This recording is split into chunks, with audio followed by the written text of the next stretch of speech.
भोपाल से आ रही एक और बड़ी जानकारी आप तक साझा कर दें। कैबिनेट की मंजूरी के 4 दिन बाद ट्रांसफर पॉलिसी को जारी कर दिया गया है। सामान्य प्रशासन विभाग ने ट्रांसफर पॉलिसी को जारी किया है। 6,06,000 नियमित कर्मचारियों में 10% के ट्रांसफर तय होना है।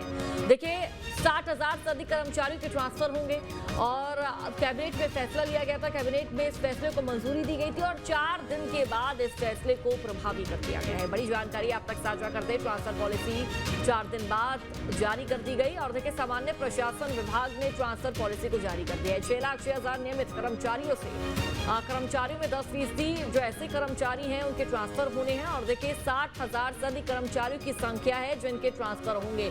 और अतुल हमारे साथ जुड़े हुए हैं, आज अपडेट हम तक साझा करेंगे। अतुल, कैबिनेट की मंजूरी के बाद ट्रांसफर पॉलिसी का जो फैसला है अब प्रभावी हो चुका है और जल्द ही अब जो ट्रांसफर पॉलिसी है इस पर काम किया जाएगा।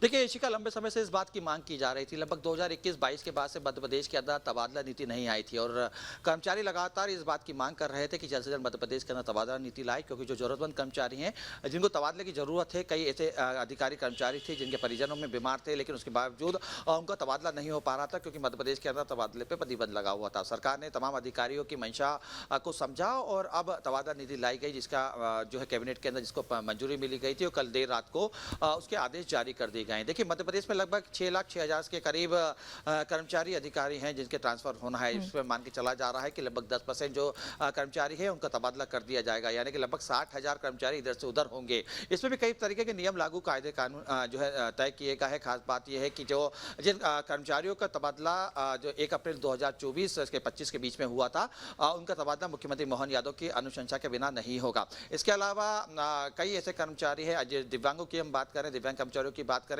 तो अगर वो तबादला नहीं चाहते हैं तो उनका तबादला नहीं किया जाएगा, लेकिन अगर उन्होंने तबादले के आवेदन दिया गया है तो उनका जरूर जो है ट्रांसफर कर दिया जाएगा। ऐसे कई नियम कायदे कानून बनाए गए जिस तबादले नीति में लागू किया गया है। देखिए सरकार की ये मंशा है कि तमाम वो कर्मचारी जिनको जरूरत है उनके हिसाब से उनको तबादला किया जाए और खास बात यह है कि वो कर्मचारी सरकार के निशाने पे जिनका परफॉर्मेंस पिछले दिनों सही नहीं रहा, यानी कि जहाँ पे उनका तबादला किया गया था और वहाँ पे एक बेहतर तरीके से अपनी सेवाएं नहीं दे पाए, उनको सबसे पहले टारगेट सरकार की तरफ से किया जा रहा है और उनको दूसरी तरफ उनका तबादला कर दिया जाएगा।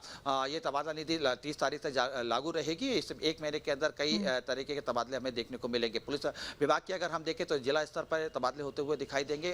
खास बात यह है कि इसके अंदर अनुशंसा के तौर पे जो प्रभारी मंत्री है उनकी अनुशंसा उसके अंदर ली जाएगी। उसके बाद जो है किसी कर्मचारी के तबादले हो पाएंगे। तो कुल मिला के ये कह सकते हैं कि सरकार एक लंबे समय से जो है तबादले नीति को रोकी हुई थी, लेकिन कर्मचारियों की मांग के बाद इसको लाया गया, लागू किया गया।